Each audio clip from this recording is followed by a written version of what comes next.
Well, good afternoon. Thank you all for joining us. I'm Ron Kirk, a member of the Black Economic Alliance Advisory Board, former United States Trade Representative for President Barack Obama, and more critical to this discussion, former mayor of Dallas, Texas. We are indeed fortunate to have a collection of our nation's strongest leaders today. And these are some of the mayors of some of our most important cities. It's my honor to welcome to today's conversation Mayor Keisha Lance Bottoms of Atlanta, Mayor LaToya Cantrell of New Orleans, and Mayor Melvin Carter of St. Paul, Minnesota. Our conversation today will be moderated by another strong mayor, president and former president of our African American Mayors Association, as well as our U.S. Conference of Mayors, Mayor Steve Benjamin of Columbia, South Carolina.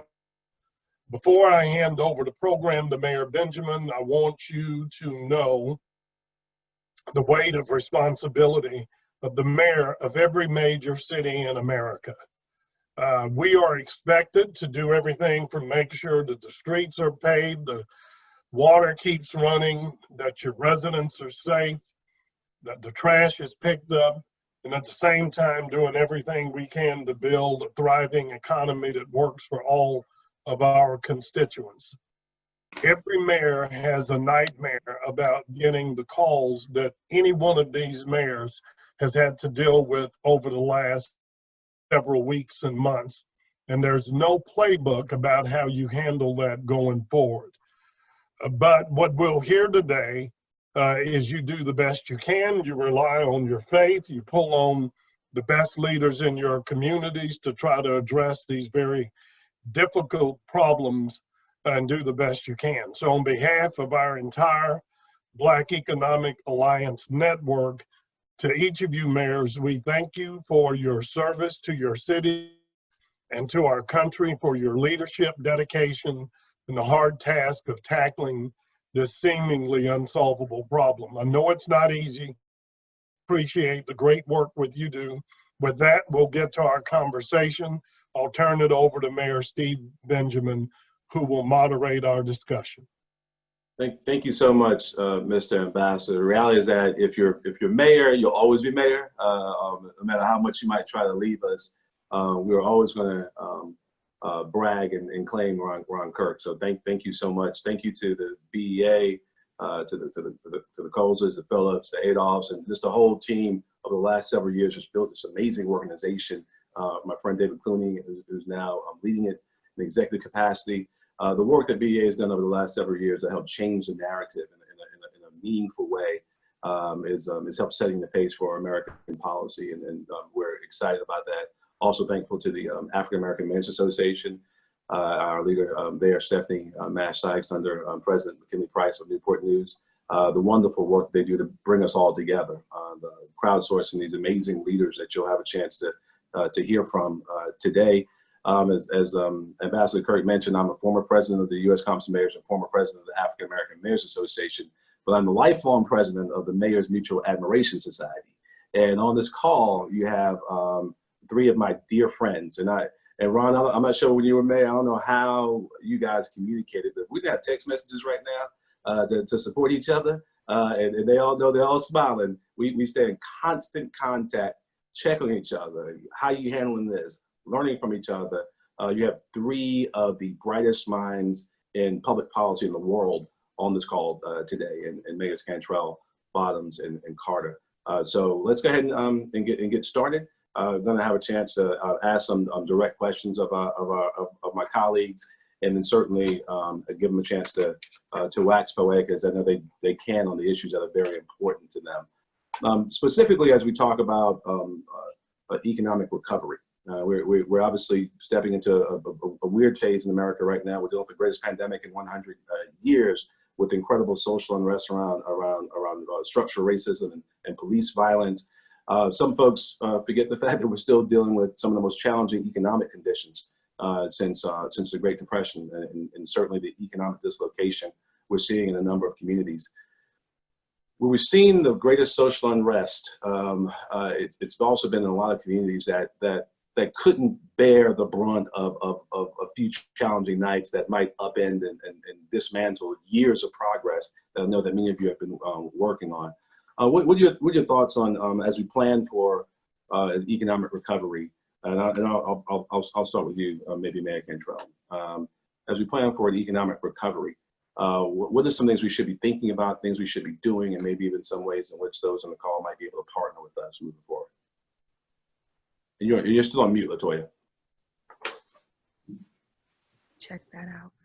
Well, good afternoon again, and thank you all. And it's always good to be with my sister and brother Mayor, and even looking at Melvin as he would take care of his infant baby, you know, while he's juggling. So I appreciate being with you all. As it relates to economic recovery and thinking about the city of New Orleans and being one of the largest drivers to our economy has been this hospitality industry, and where we have over 79,000 of our people on UI benefits and the like. So just using this as an opportunity to pivot, utilizing some dislocated worker money that we've been pushing for at the state level that would train people for jobs that are in growth sectors that are alive and active now. So whether that is infrastructure, both green infrastructure and blue, of course, gray. Also in terms of technology, the healthcare profession as well, bioinnovation, also as it relates to renewable energy platforms. So we have a unique opportunity to use these dollars to train our people so that they can pivot while we wait for the return of our industry, but not just that, putting people into career ladders where they can find themselves consistently being in to build wealth and transferable wealth. So we look at this as an opportunity to grow and diversify our industries in this city that has been primarily built on a hospitality framework. And also, you know, the city has been disproportionately impacted by this virus, you know, with 529 deaths in our community, 402 of them are Black. You know, so 429 and 102 are white. So it's front and center, but this is an opportunity to pivot. Also pushing, of course, for additional dollars at the federal level that would help infuse our economy. The city received, well, locally, meaning municipalities, 800 million that was set aside for municipalities in Louisiana, only to have 300 million steered away from our municipalities on last week. But the 300 million was set aside for small businesses. That's a big anchor as well in terms of the economy, ensuring that your small businesses can be connected to desperately needed resources.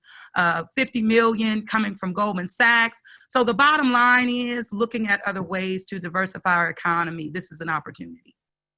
And that's a perfect segue, because I'm thinking about economic recovery and obviously the issues that you all work on every day, just economic opportunity. You know, it's easy to kind of silo these three challenges against the backdrop of all the challenges we're dealing with in our respective communities.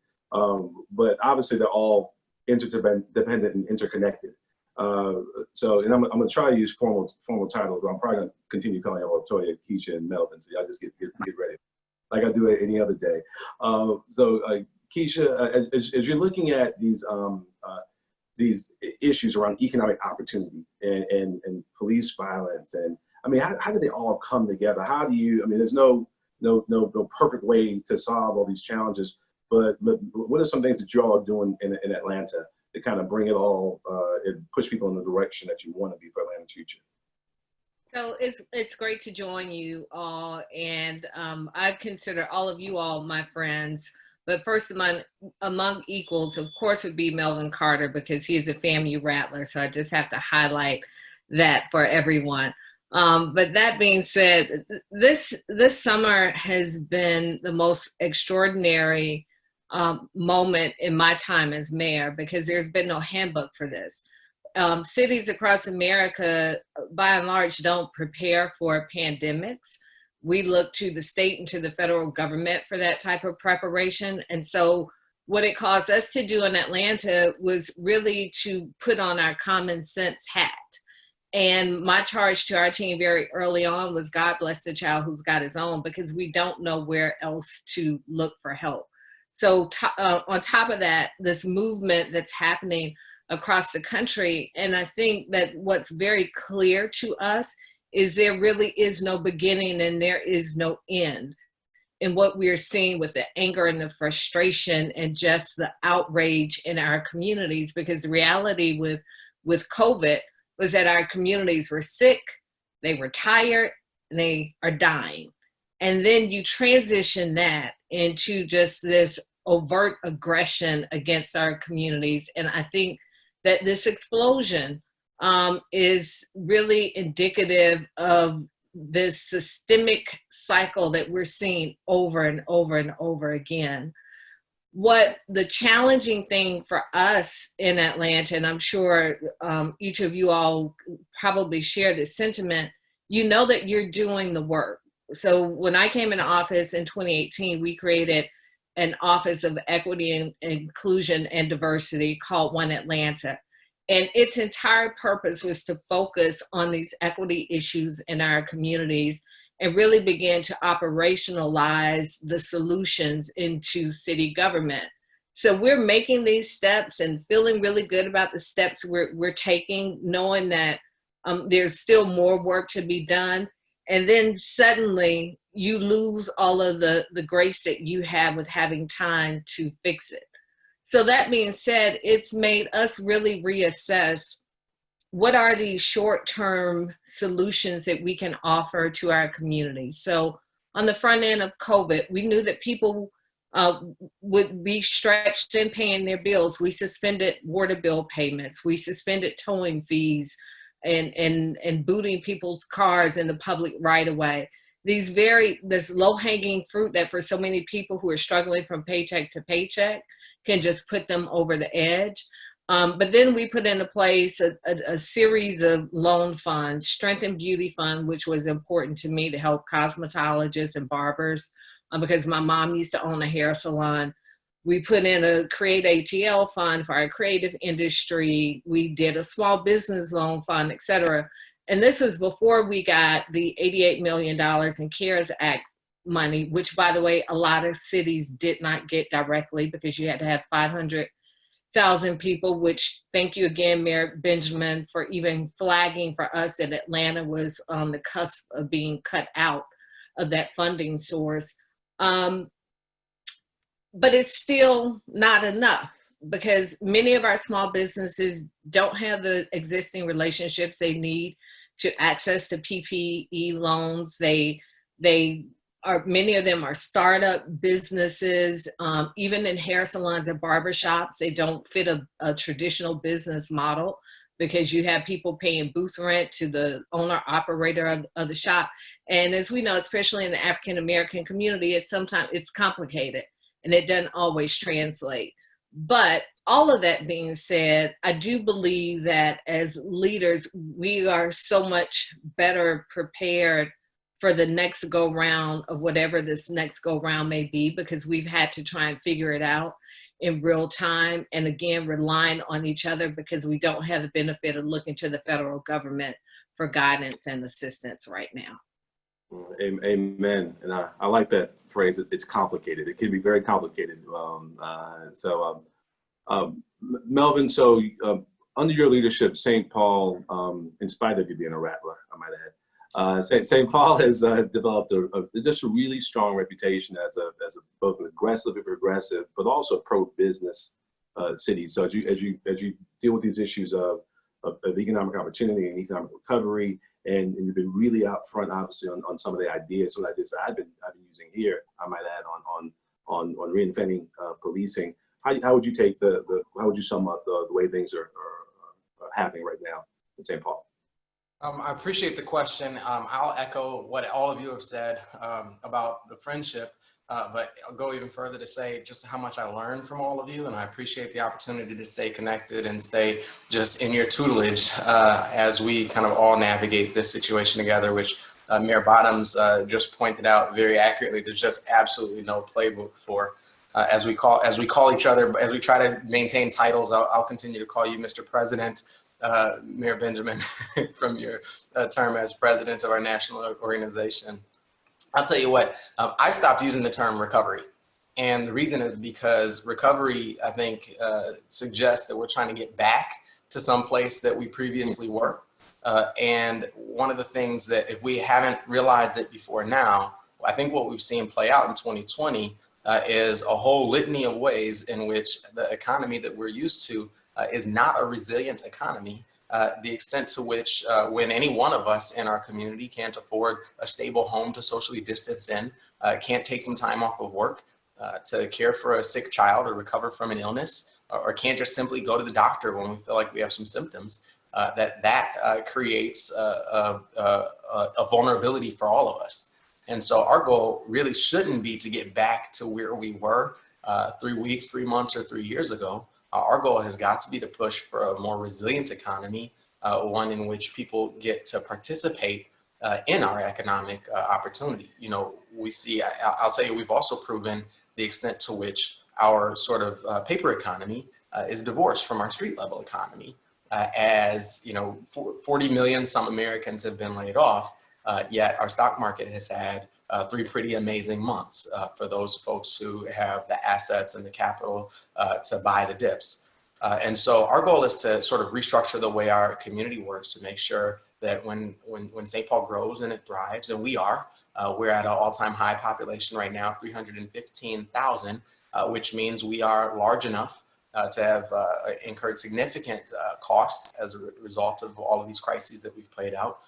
We're large enough to have been targeted for rioting in the aftermath of George Floyd's murder. But to Keisha's point, we're not large enough to have received yet a single dollar in federal general fund support or gotten it from our state. So we're navigating all of these things by ourselves still, all of which are enough. You combine a global pandemic, economic crisis, the trauma, the replayed trauma of that video of George Floyd's murder, and then the re-victimization of all the riots and the damage that happened right to our own communities. All of those things individually are enough to create a crisis. In combination, they're really, really cataclysmic. Your point about business, you know, we see ourselves as, you know, as more realists in that as we talk about the need for our communities to be able to participate in our growing economy, the ability to start a business and create some wealth that we can pass on to our children is absolutely critical to that. Too often that ability is denied to members of our community who can't get the capital, who can't get the lending, who can't get the leases, who can't access federal government programs, as we've seen over these past couple of weeks, and end up kind of on the front lines of all the cuts, but sort of behind the mark where all the revenues are concerned. And so our goal is to support workers by supporting businesses, to support our local economy through supporting our kind of business community. We've got a great group of business leaders that we work really closely with, and we're really clear with all of them that our goal isn't to support business for business sake, but our goal is to support business as a vehicle and avenue for income growth and wealth creation through our community. No, thank you, Mayor Carter. It's a and that all that what the three of you just shared is against the backdrop of year over year we expect state and local governments to lose about $1 trillion in revenue. I mean, so we're talking about a significant shift. I find your leadership and insights inspiring. I want to shift a little bit. I'm going to come back to you, Mayor Cantrell. You know, a discussion that many of us, most of us, particularly in the South or South adjacent, we've had discussions around removing monuments and the symbolic role that plays, and particularly moving people who monuments of those either opposed to the liberation of African Americans or active participants in the slave trade or those who attacked indigenous people of this land. And we've talked about this at length, I think even very early in your administration, looking at that against the issues of infrastructure that you had your arms around from the very beginning, and the issues that people don't really pay attention to unless literally they can't flush their toilet or they turn the faucet and the water doesn't come on. How do you see your role? This monuments discussion has kind of been perceived as a hands-on-deck approach to symbolizing a move forward. And how does that fit into the larger discussions that you have to lead every single day in New Orleans? Well, the city of New Orleans, through the previous administration, the mayor led to remove about 4 statues in the city at the time. So I was on the New Orleans City Council then. So we have kind of been through that, but it was very contentious at the time.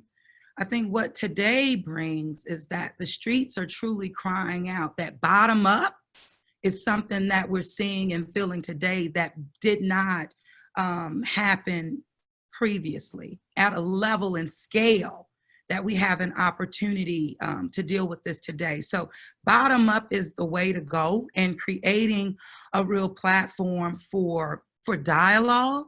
So while we can remove, and we did remove several years ago, but what didn't happen during that removal was a reconciliation process where we could really engage as a community to be stronger and heal coming out of it. But I see at this point in time that there is an even greater opportunity to not only listen, but pivot to building equity in ways that we have never seen before. Clearly, dealing with disparities that existed pre-COVID, we saw that front and center in the aftermath of Hurricane Katrina. So we've been, resilient and felt or really faced with these challenges.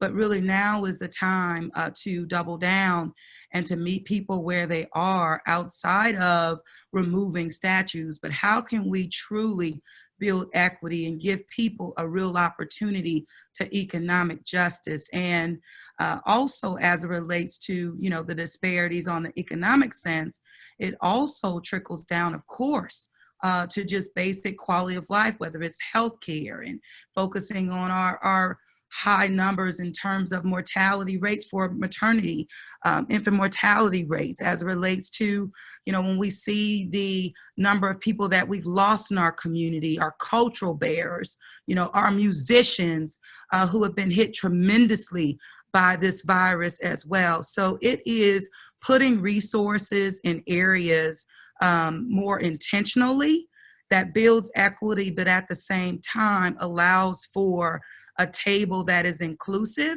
so that we can truly bring about the change that we hear that people are crying. They're really crying and yelling from the streets of what they're wanting to see. And government cannot do it all, but we absolutely have a responsibility of ensuring that that table is set. And much like Mayor Bottoms had mentioned, her Office of Equity, that's something that exists here in the city of New Orleans. And we are utilizing even our Human Relations Commission as well to fully engage. I have a Health and Equity Director as well. So we have much work to do, but we did move towards removing statues in this community, but we did not have it attached to reconciliation and healing. And I think that is our ultimate opportunity right now. And I agree. It's so exciting right now to have so many voices involved. I mean, I know that even through all the pain and people yelling sometimes over each other, having so many new voices, incredibly bright young minds involved in the debate, something that we've all really wanted for a long time. We're getting it and finding it to get to a place where we can actually see the real change we want, and it being edifying is so important. And I want to make sure, I'm going to ask all of you some fairly direct individual questions, but if you want to chime in on some of the other topics, you feel free to do so. Another way that these voices are being heard right now is obviously in one of the most important ways in our republic, and that's voting. And Mayor Bottoms, in Georgia's recent election, we saw actually was having a lot of places right now. We saw some problematic, maybe election day situations. We saw them here in South Carolina as well. But we also saw record turnout, which is encouraging and exciting. We know most systems are obviously run by state election commissions or Secretary of States or counties, not by cities. But are there some ways in which mayors and local leaders, other local leaders might be able to help drive people to the polls and making sure that we protect their right to the franchise that's been earned by the blood, sweat, and tears of folks who came before us? Yeah, Mayor Benjamin, what I've been saying is put it in the context of George Floyd's death, and so many of us watching him being murdered have felt, quite frankly, helpless. But my call to action has been for the almost 9 minutes that knee was on his neck, register 9 people to vote, take 9 people to the polls or call them and make sure they voted, and get 9 people to fill out the census. Because the reality is, in many states like Georgia, there is a Republican elected Secretary of State who is not as sensitive to the many ways that votes are suppressed. At least he doesn't publicly acknowledge that. And until we have a shift in that office, meaning we turn out to vote and vote down ballot, it simply is what it is right now. On top of that, we have county election offices that don't always live up to the standards that they should, which means that we can't leave margin for error. So we can't have a repeat of 2016 where we're losing battleground states by 10,000 votes, 15,000 votes, because so many people, especially in the African-American community, and particularly African-American men, simply didn't turn out to vote because of whatever way their vote was suppressed, whether they were purged from the rolls or discouraged via social media not to vote. It comes in many forms, and the end result is what we have now. And so we can't expect that we're going to be able to turn out in these same low numbers and get a different result. We've got to run those numbers up sky high. And we have to have the resolve not to be turned away when we get to that door, even if it means, as it did in Georgia, that people had to wait 6 and 8 hours to vote. And you heard stories of people being in the lines from 6:30 p.m. until 2:30 the next morning. The bright side of that story is that people stayed in line. And I think that is what it is truly going to take for us to make a difference in November, until we can make some wholesale changes across our states in getting people out of office. But just turn out, and take somebody with you.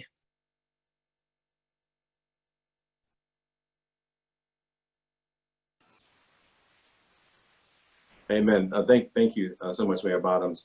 And these turnout numbers have been incredibly hopeful, and I hope we're going in the right direction, and people will show up in November. I'd also say that along that 9 minutes of pain, and I think the heartbreak that America went through having to view the state-sponsored public execution of George Floyd, we're also seeing some real scenes of hope in the Twin Cities. Melvin, I want you to talk about that, because I mean, obviously, when I tell the couple hundred people several hundred people on this call that we are friends, we are friends. We speak regularly. We share ideas. We share frustrations and hopes and dreams and everything else. And if we shared a message that we all need to hear, we share them. And Melvin, you've been I think a very key and crucial piece of bringing hope to the Twin Cities and including the country as well. What's your sense of what you're feeling, and what became the epicenter for a while of all that we're talking about? What's happening at home right now? Well, I appreciate that. I do try to befriend a couple of non-rattlers every year. So despite the fact you didn't go to FAMU, I do try to. I forgot to give that back to you in my first answer. Look, and you're right. We've become sort of the epicenter, but we're not the beginning, right? I've heard people say, all this started in Minneapolis. And I always remind them, no, this started a long time before that. My grandfather and his grandfather could tell you about unarmed, unaggressive African-American men murdered by police officers and murdered by law enforcement in this country. We've just happened to see it over camera phones over the last decade or so. And we've had that just heartbreaking rhetorical conversation that's been, that question, how bad does it have to get? Like, how bad does it have to be? How blatant does it have to be? How brutal does it have to be? How well documented does it have to be for some officer to be finally held accountable for taking a life wrongfully in our community? And unfortunately, each time it feels like each one of these videos tests that question even further.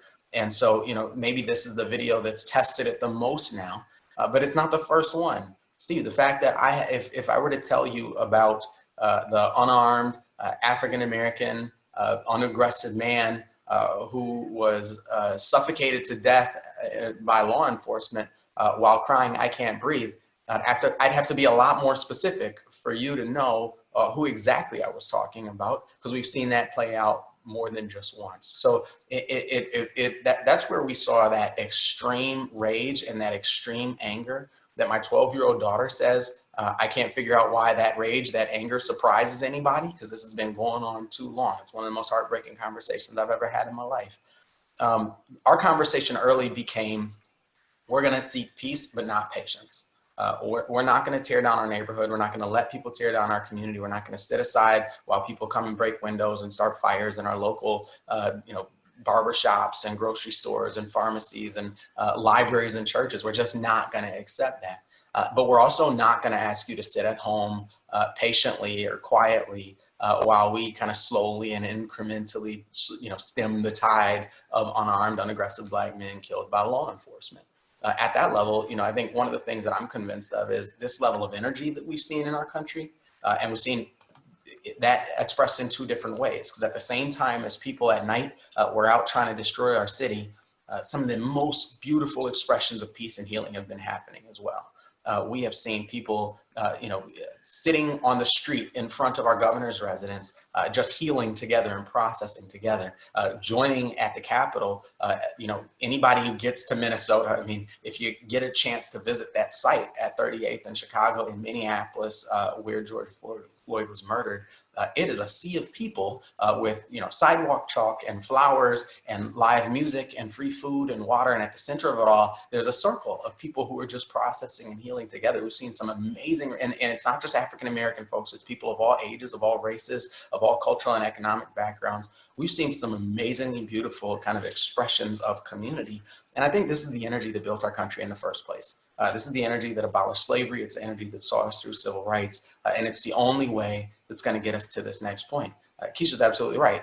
Register 9 people to vote, get 9 people to take the census. Now, I'll go even further than that to say, if we look at all the cities where people have literally been in the streets demanding change, and we're watching in Washington, D.C., and the same scene is playing out in our state capital here, where all this talk about the changes that we're going to make has resulted in zero legislation for us. Our legislature adjourned without doing anything on police accountability. And it's an insult, it's a slap in the face to me, because it says you can look at that video of George Floyd's murder and say, literally nothing needs to change.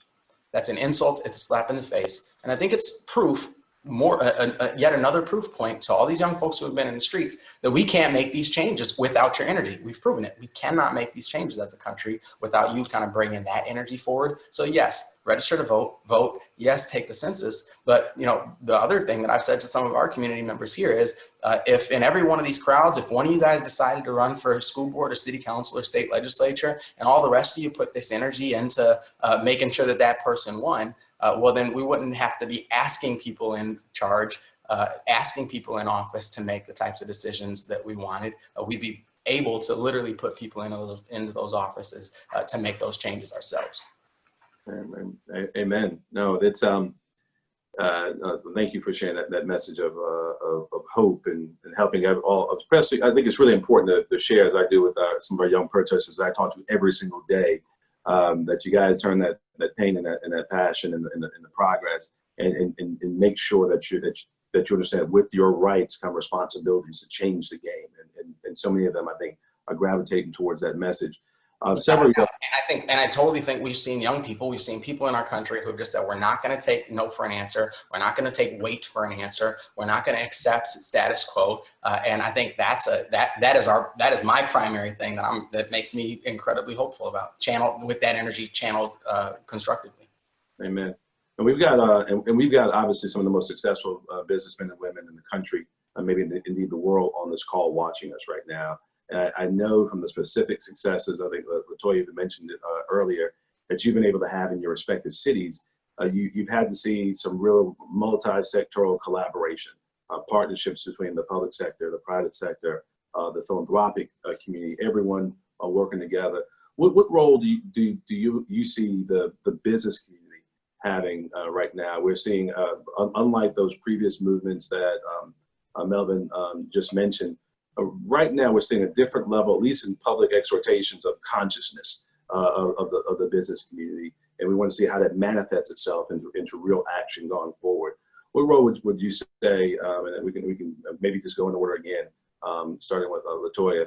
What role do you see the business community in making sure that these changes are real and lasting and impactful as we go forward?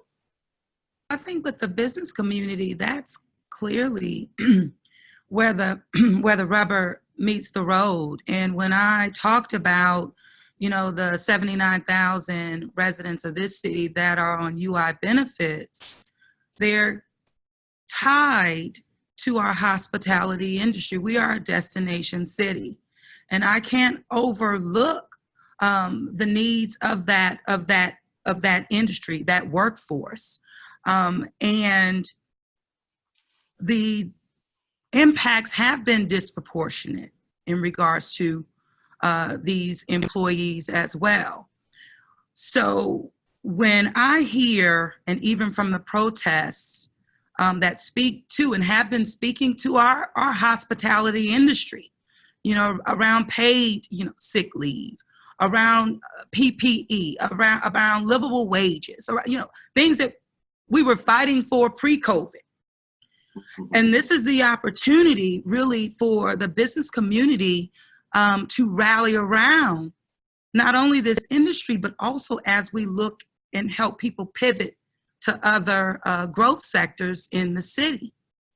One of the examples, that I can give, look, I had a protest on my lawn about hospitality and paid sick leave. And those are things that I can't change as mayor. That's at the state level. And I asked my business leaders, even from hospitality, and at first I said, anybody want to join me? Any of the bosses, want to join me at my house? Because at the end of the day, they need to also create a safe space to listen to the grievances of their employees, to meet them where they are. And this is the opportunity to uplift this industry and these people who are the backbone of the city of New Orleans, as well as the state of Louisiana, when we think about the economic drivers of this community. Clearly, we need to grow. But that's where I'm kind of digging in heavily, because so many of my people are tied to it, and who are being, again, disproportionately impacted due to this virus, but not just the illness itself, but the economics, the lack of the ability to build some wealth and make some money. My gig workers, my musicians. So the business community, of course, and I'm talking about the hospitality because it's the largest, but at the same time, it's also an opportunity for those growth sectors to dig a little deeper and to open up those jobs to people that I'm going to be, those dislocated workers, that here we come, New Orleans, I'm going to be pushing them and training them appropriately to take advantage of some of those jobs. And I need our people to have opportunity for those jobs. And so, before COVID, it was in terms of on the ground, some of the residents felt like they weren't getting the access, that people were coming outside getting the jobs. But this is, again, our opportunity, business community, step up, dig deep, and provide that livable wage and even in excess of that. But people are asking for what they deserve. Paid sick leave, come on. So I with my folks, but it's at the feet of the business community to step up as well. But it has to be in partnership. And so I've created that table meeting, working with the hospitality industry just last week to get them to realize that you have to take some action here. You can't put your head in the sand, because this isn't going away, and we don't want it to go away. This is our opportunity. You talk about for this city. You talk about being in the arena. I want people to understand you were not using a figure of speech. I talked to you and Keisha about this. When you say people on your front lawn, you really mean your front lawn of your home, of of your home. I mean, so you all, I mean, mayor's on the front line right now and having to deal with some really unprecedented situations and showing in your 3 cases incredible leadership. Mayor Bottoms? Yeah, and you know, and that's the other side of what we are experiencing that mayors get to share with each other in private. I think a lot of us have had protesters show up or demonstrators show up at our house. For me, it's at 7 a.m. on a Saturday morning. And my 9-year-old daughter said, well, that's rude. She said, there are little kids in the neighborhood, like the kids next door, not talking about herself. She was talking about the little kids next door. And I think the energy and the passion that we're seeing from our communities is refreshing, but it can also be frustrating because a lot of the time, quite often, a lot of times the anger is misguided, and it's difficult for us to sometimes get action when we're stuck with anger. So that being said, Atlanta has always been the city that combines commerce and compassion. It's what Ambassador Young describes as the Atlanta way. And Vicki and John Palmer, who I know are valued members of the BEA, Vicki graciously served as chair of my transition committee. And it was amazing to sit in a room in the office of the Metro Chamber of Commerce and look at T.I. and Killamite sit next to Ed Bastian of Delta Airlines and Craig Manier of the Home Depot, and the list goes on. And I'm not sure who was more impressed with the other. And for me personally, and for our city as a whole, it's been important to have this coming together of voices and communities and concerns, because what it's allowed us to do in Atlanta is to be able to push this equity agenda with the support of our corporate community. So when I have Georgia Power saying, I've got 10,000 jobs coming online for linemen that pays 6 figures, and Delta Airlines says, I've got 10,000 mechanic jobs, and Craig Manier from Home Depot says, I need plumbers, etc. And we don't know where to find people to fill these jobs because we don't have the training program. Then the corporations in Atlanta come together, as they did, and they create a training program at our Atlanta Technical College.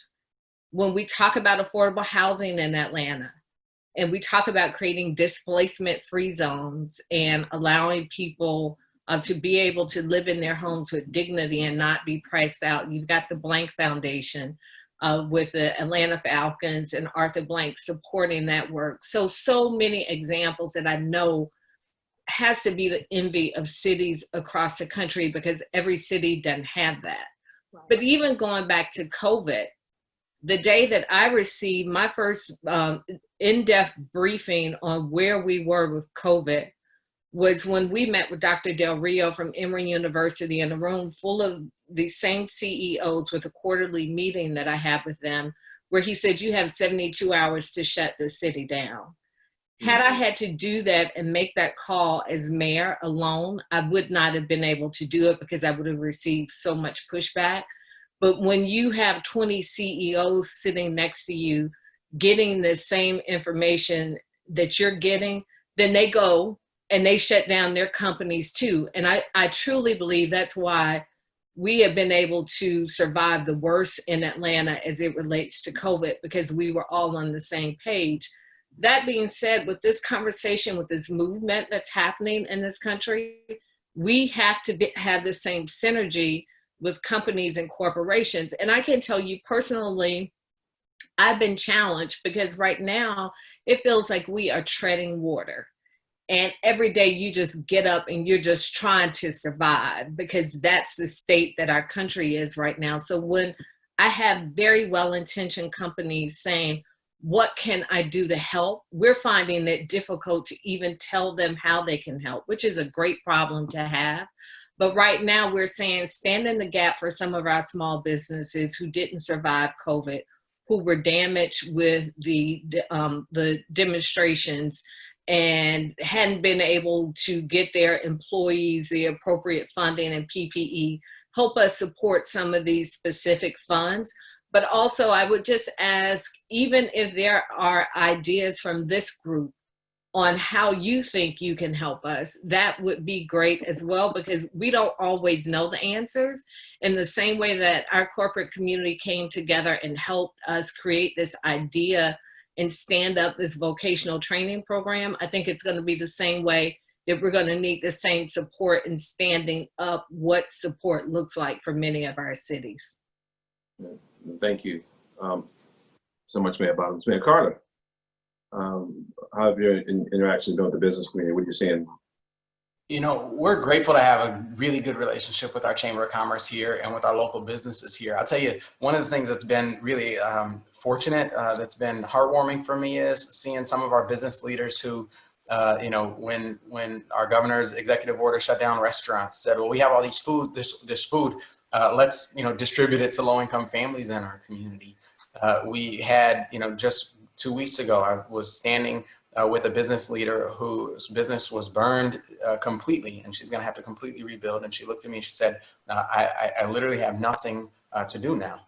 And I told her, well, we're going to stand with you as you rebuild. And she said, no, I know you will. I meant to say I can help with the rebuild efforts. I can help with the fundraising efforts for other businesses and things like that in our community. And we created a couple of months ago what we called our St. Paul Bridge Fund, which was to provide emergency assistance to low-income families in the form of a one-time $1,000 grant payment, and to small businesses in our community in the form of a $7,500 grant payment. And some of our largest businesses in our city who are, you know, facing the same economic realities we all are, they within about a week's time chipped in almost $1 million in private contributions to help boost that fund. And so, you know, we're getting a lot of help, I think, in the immediate sense from our business community, and I've really, really appreciated that. I think long-term, this larger conversation that Keisha was just talking about, this larger conversation about public safety is so critical. And where the business community lands in that conversation is going to be vital towards determining whether we're able to turn the page on this so that my children and our grandchildren don't have to continue facing these cycles or not. One of the conversations that we've had over the past few years, and I ran for mayor as someone who knows what it feels like to be pulled over for driving while black. And so when reporters ask me what we're doing differently now that George Floyd was murdered that we weren't doing before, I tell them, well, unfortunately, we're not surprised that George Floyd was murdered. And so we're continuing to push on all the things that we've been doing over the past few years, from revising our use of force policies to thinking about this broader frame on public safety that doesn't just start after a crime has occurred or after a crime is committed, but that says, how do we invest in community in ways that reduce the number of times we have to call 911 in the first place? That's pushing back on a public safety framework that essentially, in practice, sort of, instead of saying we're going to keep everybody safe and make sure everybody feels safe, a public safety framework that draws a circle around some people and protects the insiders from the outsiders at all costs. And I think that's at the core what people are angry about. In the same way as folks are angry that someone we pay to protect us, we just saw a gruesome video killing one of us. It's the same anger as when people say, look, you know, our economy is growing, our stock market is growing, the Dow Jones trend lines are going up, but I just got laid off from my job and nobody can pay the rent right now. It's that same anger, it's that same frustration. So while our business community is really helping us out a whole lot kind of in the immediate sense, I think, you know, right here in St. Paul and nationwide, we're going to really need to rely on business leaders to make those conversations, to force those larger, more long-term conversations, and not just as a matter of charity or not just as a matter of like human rights, but that's the way we preserve our ability in a city like St. Paul, for example, who is now over half people of color. It's our only route to continuing to maintain and field a competitive regional economy and a strong business climate in our community. So I think we have to have those kind of long-term conversations. They're the type of conversations that all of our business leaders are used to having internally with their own businesses. We have to be having those conversations at a city level, and we'll need the leadership and the support of our chambers and our business leaders to be able to do that in a meaningful way. Thank you. And Melvin, that's a perfect segue. I don't want to spend a lot of time because we could spend a few hours on the quote, defund the police. You had a great piece on CNN, I think it was. I think you posted on CNN or what have you. and all of you have been talking, you know, these issues of these complex issues that are generational issues for us. You know, I try to tell folks it's not going to be solved with a bumper sticker statement, but defund the police obviously means different things to different people, but maybe very tightly as we get to the last 10 minutes of this. Would each of you mind kind of touching on what that means to you, or maybe what it means to your community? You can start, Melvin, if you want. Sure. I mean, quite simply, we as a country spend $200 billion a year on policing and on prisons. We've bought into this notion that public safety is as simple as police, prisons, and prosecutors. And if we make those tougher and tougher every year, as we have over the last 30 years, increasing those budgets, that will be safer. Ironically, even though violent crime rates have gone down over those same 30 years, according to Gallup polling, every year for the past 30 years, about 2/3 of Americans report feeling less safe, report feeling like crime is worse. And so we've proven that that model doesn't really work. And we've got a growing and bubbling resentment, I think, towards this notion that we can always find billions of dollars to spend on law enforcement. We can find billions of dollars to spend on prosecutors and on prisons, but we can't clear the Section 8 waiting list. We can't afford to raise the minimum wage. We can't afford, to Mayor Cantrell's point, paid leave so that families can just take a week off of work to care for a sick relative or care for a sick child. That's an inverted perspective. And I'll tell you, as folks say, well, that's long-term work and that's sort of pie in the sky. I like to remind folks, there are plenty of communities across our nation where they spend more money on schools than they do on police. There are plenty of communities across our nation where there's more mental health counselors and social workers than they are law enforcement. It just so happens that they're rarely in our Black and brown communities. Mayor Bottoms? Yeah, so someone on my team asked a rhetorical question when we were just going through our budget process this weekend. If we defund the police, who we gonna call? Ghostbusters. And that really is the question that we have to answer for our communities. And I'm picking up this prop I've been showing people all week. This is my budget book. And I know that on the line are several people who understand budgets. This is a $678 million budget, not including our enterprise funds from our watershed department and our airport. You add those two in, we're close to $1 billion. And so it's not as simple as a tagline, but I think as leaders, it's incumbent upon us to really understand the sentiment.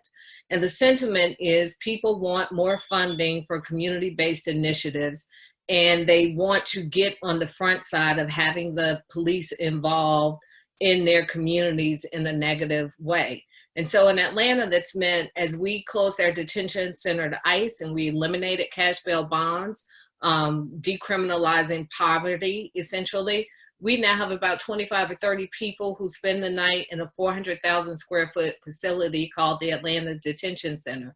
We're closing that, transforming that into a center of equity, health, and wellness.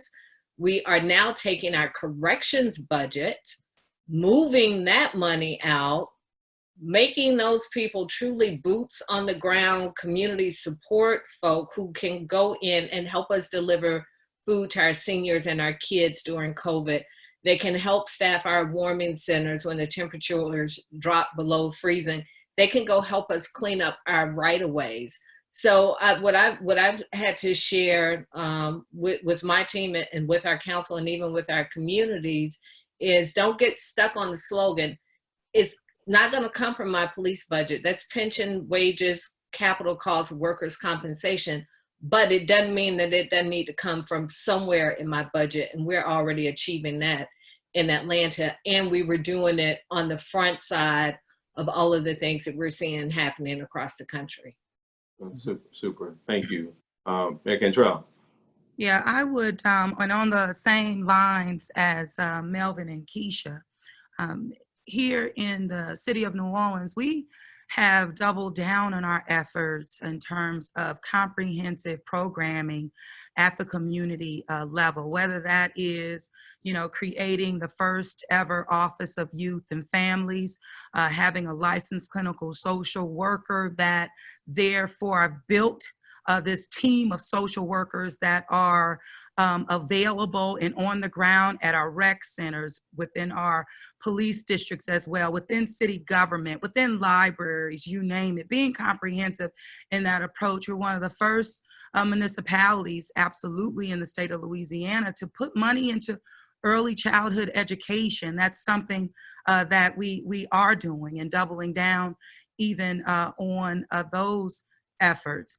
As it relates to, I look at things through the lens of public health, and everything touches public health. So whether it's, affordable housing and ensuring that, we're meeting people where they are there as well, not just with the rental assistance or building more affordability, but also in home ownership, as it relates even to our recreation department and opportunities there, doubling that budget as well.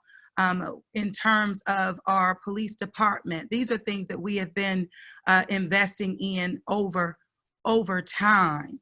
And as it relates even to one of the examples, Keisha mentioned her jail. I've had to tell a federal judge here recently that the city of New Orleans is against putting millions into building a mental health facility for our jail when we can build it and take care of it in the facility that we currently have, that was built new post-Katrina for up to 1,438 of our people. And right now, daily, it's 820 to 850 people. But getting pushback from the judge saying, hey, which the judge can call me in contempt, but it's the right thing to do as it relates to these dollars needing to be redirected into investing in our people. And that's where really the rubber meets the road. And we will continue on this path, no doubt about it. As it relates to even police, reform, we're leading in that regard. We've been, under a consent decree, unfortunately, but we've made tremendous progress to the point where under my administration pushing for the police monitor and even the judge to acknowledge how well this city has done and is continuing to do. The 8 can't wait. Well, we said it couldn't wait, and all of those different policies have been adopted, pre-COVID, and absolutely implemented on the ground here in our city. So we're making the commitment, we're making the investment, and it's the right thing to do. And I believe, listen, I'm looking to stop spending, millions on a police monitor based on the work that this community, our police department, has done, to where we're looked at for helping other police departments across the country right now. But yet and still, this consent decree is determining our budget related to it. So I'm looking to get to compliance. This community also voted to have an independent police monitor years ago. So we have the fabric in place. We have the reforms in place that has proven that we have been able to maintain a healthy lens of public safety. And I think we were on display nationally as it relates to what we've been seeing across the country. Thank you so much, all three of you. Amazing responses, and I think leaves everyone on this call with a great deal of hope as the future of American cities.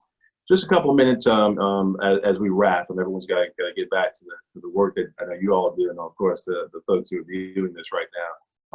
Closing statements, just maybe a few moments, a few thoughts on how we seize the moment, how we call people to action in addition to what you may have already shared, and we'll close this on out. But really appreciate all of you. Appreciate BEA for incredible leadership they've shown. When I first had my friend Marva Smalls reach out to me early on, tell me what she and her friends were pulling together. I had no idea it would turn into this amazing forum for Black excellence, and us being able to see the real talent and skills and focus that crowdsourcing these amazing leaders could actually have on the future of this country.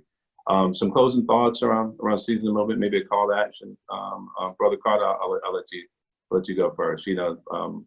With all the brothers, y'all, by the way, if you hadn't followed the media, have been like gasping for air, trying to get a word in. The sisters get all the love right now. But I'm gonna let you go first, Brother Carter. That's because we show up and vote. That's why.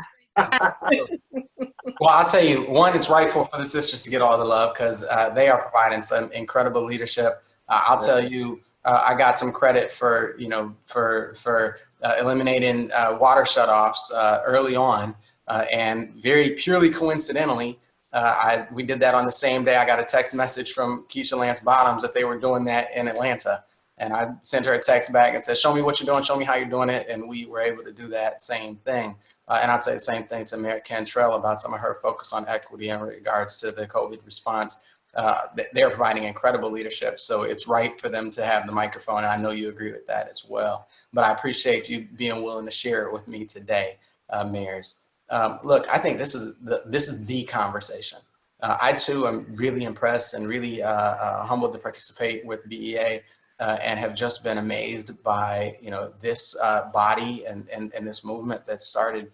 I'll tell you, it seems to me that one of the ways that our oppression, one of the ways that systemic racism, one of the ways the disparities in America have been able to persist for so long is because of the deep kind of chasm that too often exists between those of us on this call and so many of the folks who have been out in the streets, out in community over the past few weeks and over the past month or so.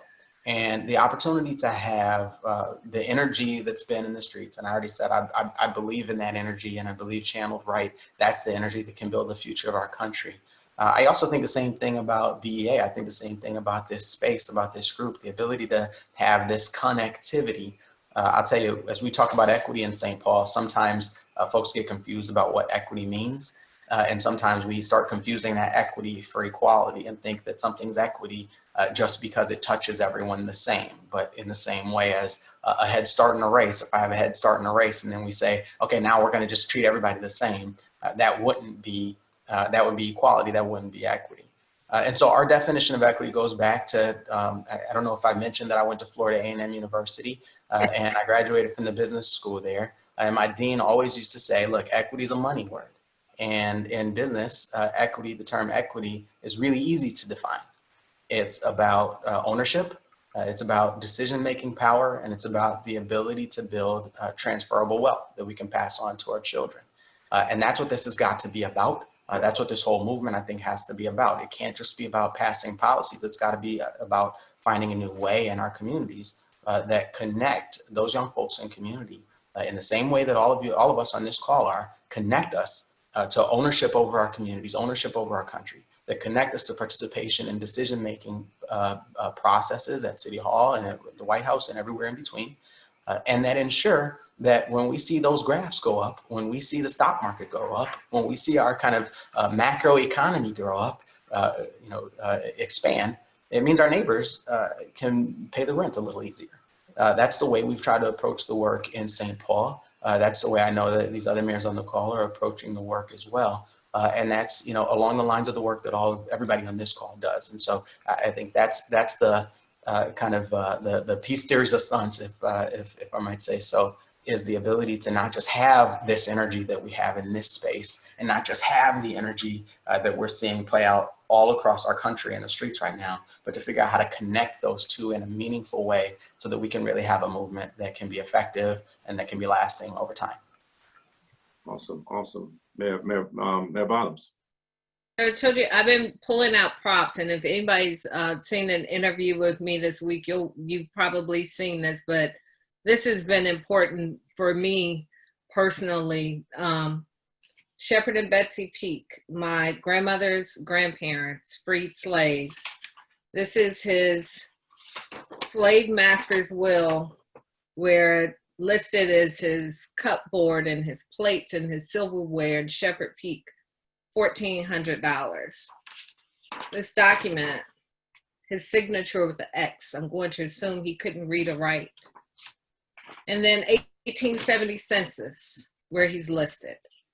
This has been important for me because I've been grappling personally with how do you get past this anger and this hurt and this pain that we're feeling in this moment.